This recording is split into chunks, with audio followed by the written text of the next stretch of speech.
নমস্কার, আমি রবীন্দ্রনাথের একটা ছড়া বলবো। আমি যে রোজ সকাল হলে যাই শহরের দিকে চলে, তুমি মিয়ার গরুর গাড়ি চলে। সকাল থেকে সারা দুপুর ইট সাজিয়ে ইটের ওপর খেয়াল মতন দেওয়াল তুলি গড়ে। সমস্ত দিন ছাদ পিটুনি, গান গেয়ে ছাদ পিটোয় শুনি, অনেক নিচে চলছে গাড়ি ঘোড়া।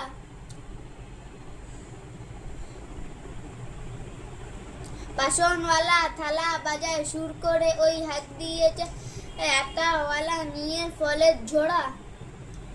4:30 বেঁচে ওঠে ছেলেরা সব বসায় চটে, হো হো করে উড়িয়ে দিয়ে ধুলো।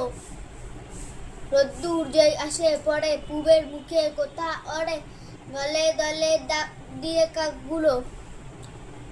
আমি তখন দিনের শেষে ভাড়া থেকে নেমে এসে আবার ফিরে আসি আপন গায়ে। জানো নাকি আমার পাড়া, যেখানে ওই খুঁটি গাড়া, পুকুর পাড়ে গাজন তলার বায়। নমস্কার। নমস্কার, আজকে আমি একটা ছড়া বলবো। মেঘের কোলে রোদ এসেছে, বাদল গেছে টুটি, আজ আমাদের ছুটি ও ভাই, আজ আমাদের ছুটি। নমস্কার।